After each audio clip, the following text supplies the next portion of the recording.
وہ ہاں اگر کرینہ ہو، جیسے قرآن پاک میں فرمایا کہ توفاکم ملک الموت الذی وکل بکم، تمہیں موت دے گا جو ہے وہ فرشتہ جو تم پر مقرر کیا گیا، وہاں چونکہ اسرائیل کا وہ کرینہ ہے، اسرائیل کا آنا موت کے لیے، اس لیے وہاں وہ لفظ معنی مراد ہے۔ وغیرہ توفی کا معنی ہوتا ہے پورا لے لینا کسی چیز کو، اخذ الشیء وافیا، ہر چیز کو پورا لینا، اور عیسیٰ علیہ السلام کو پورا لیا، یعنی جسم مہر رو لے لیا، اور اس کی جو دلیل میں نے بتایا قرآن کریم میں احادیث میں بہت کثیر ہے۔ نبی کریم صلی اللہ علیہ وسلم نے فرمایا کہ وہ امت کیسے ہلاک ہوگی کہ جس کے شروع میں ہوں، اور فرمایا کہ درمیان میں سیدنا مہدی علیہ رضوان اور آخر میں عیسیٰ علیہ السلام ہے، وہ امت کیسے ہلاک ہو سکتی ہے؟ اس سے معلوم ہوا سیدنا عیسیٰ علیہ السلام الگ شخصیت ہے، حضرت مہدی علیہ رضوان الگ شخصیت ہے۔ جب کوئی قادیانی کہتے ہیں میں مہدی بھی ہوں میں عیسیٰ بھی ہوں، جو کارنامے سیدنا مہدی کے ہیں وہ الگ ہیں، اور جو کارنامے سیدنا عیسیٰ کے ہیں وہ الگ، دونوں شخصیت الگ کیسے ہوگی؟ اس نے تو اور بہت کچھ کہا نا، پھر کہتے ہیں میں مجدد ہوں، پھر کیا لگا مہدی ہوں، پھر کہا مسیح ہوں، پھر کہا نبی ہوں، پھر کہا نہیں رسول ہوں، پھر کیا لگا نہیں یار میں تو خود خدا ہوں، خواب میں دیکھا کہ رأیتنی فی المنام عین اللہ وتیقظنی ہوا ہے جی، خواب میں دیکھا خدا ہوں، وہ یقین کیا میں وہی ہوں، فخلقت السماوات والارض، آسمان و زمین کو میں نے پیدا کیا، اس قسم کی باتیں کرنے لگا۔ پھر کیا لگا جی مجھے تو میرے بیٹا ہوگا، اللہ رب العزت نے فرمایا کہ اللہ نزل من السماء، کہ جی وہ ایسے ہو جیسا کہ آسمان سے خدا اتر آیا، اس قسم کی بات، اگر اس کا بیٹا خدا ہوگا تو خود کیا ہوگا؟ خدا کا باپ۔ اس قسم کی بکواس، ایسا آدمی جو دماغی طور پہ جو ہے وہ حاضر نہ ہو، اس قسم کی باتیں کرے تو اس کا کیا اعتبار ہے؟ ایک جگہ کچھ لکھتا ہے، ایک جگہ کچھ۔ قادیانی آج تک یہ فیصلہ نہیں کر سکے کہ مرزا قادیانی کا حتمی دعویٰ کیا تھا۔ کبھی اپنی تقریر میں کہتے ہیں کہ جی وہ مہدی تھا، کبھی کہتے ہیں کہ جی وہ مسیح تھا، کبھی کہتے ہیں نہیں وہ نبی اور رسول تھا۔ یہ الجھے ہوئے جو ہے وہ اس کے دعوے ہیں، اس کی وضاحت آج تک قادیانی پیش نہیں کر سکے، تو ہم سے کس منہ سے جو ہے صفائیاں مانگتے ہیں؟ ہم کہتے ہیں ہم جو ہے صراحتاً قرآن کریم کی آیات اور احادیث آپ کے سامنے پڑھ رہے اس مسئلے پر، اور تم ایک حدیث پڑھو اس کا معنی ماتا عیسیٰ فوت ہو گئے، ایسی کوئی آیت بھی نہیں ہے۔ جب ایسی کوئی آیت بھی نہیں ہے پھر تم کس منہ سے آج جو ہے وہ ہمارے سامنے اشکال یا سوال کرتے ہو؟ سوال کا حق تو ہمیں ہے، جس نے پوری امت سے ہٹ کر جو ہے وہ موقع اپنایا، اس سے سوال کرنا چاہیے۔ ہم تو ہے پوری امت کے ساتھ ہیں، ہم پوری امت سے نہیں کٹے۔ اور قادیانیوں نے 1400 سال میں جتنے مشدد ہوئے ہیں ان کی فہرست اپنے کتابوں میں لکھی ہے کہ فلاں صدی میں فلاں مجدد ہوا ہے، فلاں صدی میں فلاں ہوا ہے۔ جب مجددین کی انہوں نے باقاعدہ فہرست لکھی ہے، ہر صدی میں فلاں مجدد تھا، ہم پوچھتے ہیں تم نے ان کو مجدد مانا؟ ان سے فیصلہ کروا لیتے ہیں کہ بھئی حضرت عیسیٰ فوت تھے یا آئیں گے۔ وہ تمام مجددین جو ہے یہ موقف رکھتے تھے سیدنا عیسیٰ علیہ السلام جو ہے قیامت کے قریب ضرور تشریف لائیں گے اور زندہ ہیں اور آسمان پر اٹھائے گئے۔ ایک شخصیت کو مجدد بھی ماننا پھر اس کی تشریح کو نہ ماننا یہ بہت بڑا الحاد ہے، اور اس سے بڑی دغا بازی اور کیا ہو سکتی ہے؟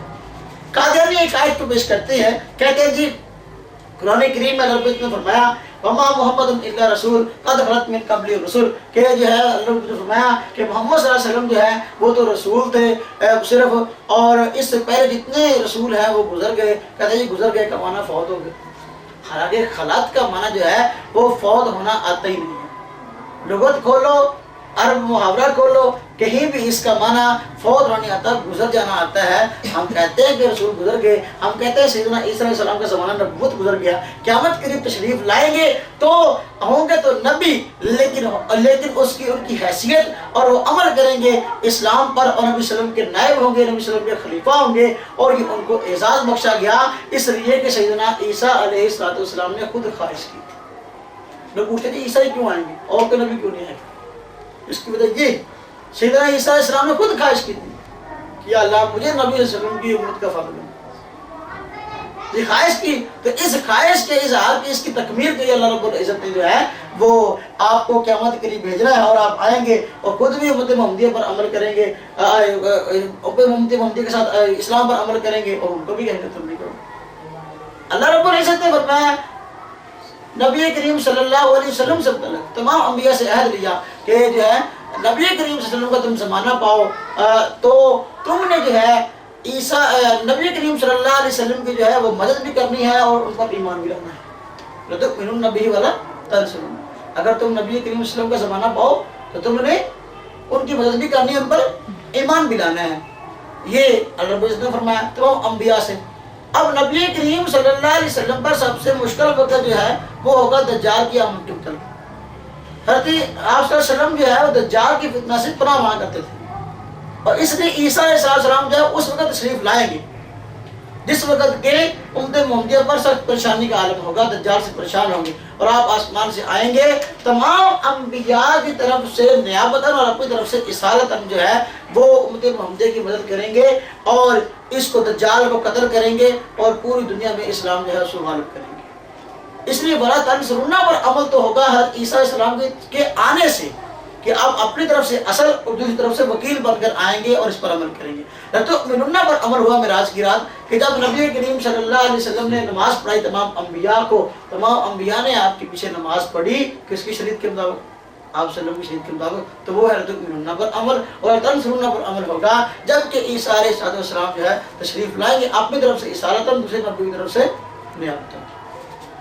قادیانی ایک سوال کرتے ہیں، کہتے ہیں جی آپ ہمیں یہ بات بتاؤ کہ عیسیٰ علیہ السلام جو ہے اگر آسمان پہ تو کھاتے کیا ہے؟ کتنا بڑا سوال کیا، کھاتے کیا ہے؟ ابھی تم کیا کھاتے ہو؟ تمہیں روزی کون دیتا ہے؟ جو ذات تمہیں روزی دیتی ہے وہی عیسیٰ علیہ السلام کو دے رہی ہے۔ یہ سوال فضول ہے، لیکن خیر جب انہوں نے یہ سوال کیا کہ جی عیسیٰ علیہ السلام بتاؤ کھاتے کیا ہیں، ہم کہتے ہیں جب تک وہ دنیا میں تھے، زمین پہ تھے، ان کی غذا زمین والوں کی سی تھی، اور جب آسمان پہ ہے تو اب ان کی غذا وہ ہے جو آسمان والوں کی ہے۔ آسمان والوں کی غذا کیا ہے؟ تسبیح و تعلیل۔ کیا ہے؟ تسبیح و تعلیل، اللہ تعالیٰ کا ذکر کرنا، اللہ تعالیٰ کی تسبیح کرنا۔ تو جس طرح فرشتوں کی غذا ہے وہ عیسیٰ علیہ السلام کی غذا ہے وہ۔ اب سوال ہو سکتا ہے، کہتے ہیں جی یہ غذا کیسے ہو سکتی ہے؟ تسبیح و تعلیل انسان کی غذا ہو، یہ کیسے ہو سکتا ہے؟ ہم کہتے ہیں اس کا وقوع ممکن ہے کیونکہ حدیث میں آیا، نبی کریم صلی اللہ علیہ وسلم فرمایا قیامت قریب دجال کا یہ جو کھانے پینے والی چیزیں اس پر قبضہ ہو جائے گا، اور اس وقت بھی صاحب نے پوچھا جی اس وقت پھر کیا ہوگا، مسلمان کیسے جو ہے وہ کیا کھائیں گے، کیسے ان پر گزارا ہوگا؟ فرمایا کہ ان کی غذا اس وقت تسبیح تعلیل ہوگی۔ کیا غذا ہوگی؟ جب قیامت قریب تمام مسلمانوں کی غذا تسبیح تعلیل ہو سکتی تو آج عیسیٰ علیہ السلام کیوں نہیں ہو سکتی؟ اور پھر آپ کو پتہ ہے کہ عیسیٰ علیہ السلام نفخہ جبریل سے پیدا ہوئے ہیں، تو جو حضرت جبریل کی غذا ہے وہ ان مسئلہ عیسیٰ عند اللہ کا مسئلہ آدم نے فرمایا کہ جو آدم کی غذا آسمان پہ تھی وہ ان کی وہاں کیا ہے، جو آدم کی غذا تھی وہی حضرت عیسیٰ کی غذا ہے۔ اور پھر یہ عام طور سوال کہتے ہیں جی دیکھو حضرت عیسیٰ علیہ السلام جو ہے ان کو جب کافروں نے چاروں طرف سے گھیرا ڈالا، چاروں طرف سے گھیرا ڈالا، وہ چلے گئے آسمان پہ، اور جب نبی کریم صلی اللہ علیہ وسلم کو مکہ میں کافروں نے گھیرا ڈالا تو وہ گئے زمین کی طرف۔ کیسے بات جوڑی؟ بھئی دیکھو بات یہ ہے کہ اگر نبی کریم صلی اللہ علیہ وسلم کو آسمان پر لے جایا جاتا مقاصد کیا ہوتے؟ مقاصد کیا ہوتے؟ جبکہ عیسیٰ علیہ السلام کو آسمان پر جانے کا تو یہ مقصد ہے کہ انہوں نے خواہش کی تھی میں امت محمدیہ کا فرد بننا چاہتا ہوں، آپ صلی اللہ علیہ وسلم تو خواہش نہیں کی اس طرح، آپ کی بات یہ نبی نے نہیں آنا، ایک بات۔ اور دوسری بات کہ دیکھو آپ صلی اللہ علیہ وسلم کی ہجرت ہوئی زمین کی طرف اور سیدنا عیسیٰ علیہ السلام کی ہجرت ہوئی ہے آسمان کی طرف۔ یہ ہجرت ہے، ہر ایک کی اپنی خصوصیت ہے۔ تو میں نے بتایا کہ یہ حضرت عیسیٰ کا اعزاز نہیں ہے آسمان کی طرف جانا، یہ آپ صلی اللہ علیہ وسلم کا اعزاز ہے، کیونکہ آ کر کل کو انہوں نے نبی کریم صلی اللہ علیہ وسلم کی شریعت پر عمل کرنا ہے، تو یہ تو آپ صلی اللہ علیہ وسلم کا اعزاز ہوا۔ حضرت عیسیٰ تو آپ کو اعزاز دینے والے، اور پھر جب بھی کسی نبی کو ہجرت کا حکم ہوا ہے بعد میں اس کی قوم پر عذاب آیا ہے، یہ قانون ہے، بعد میں اسی قوم پر عذاب آیا ہے یا وہ نبی اس علاقے میں فاتح بن گیا ہے، یہ قانون ہے۔ جب بھی کسی نبی کو ہجرت کا حکم ہوا یا تو اس قوم پر کیا ہے بعد میں عذاب ہے یا وہ نبی اس علاقے میں فاتح بن گیا، اس کی مثالیں موجود ہیں۔ آپ دیکھ لو حضرت نوح علیہ السلام کو ہجرت کا حکم ہوا، کشتی بناؤ اپنے ماننے والوں کو بٹھا لو، اب کشتی چل پڑی، بعد میں لوگوں پر کیا آ گیا؟ عذاب آ گیا۔ حضرت لوط علیہ السلام کو حکم ہوا کہ نہ تو ہجرت کا پیچھے مڑے بنا دیکھے، بعد میں کیا ہوا؟ ان پر عذاب آیا۔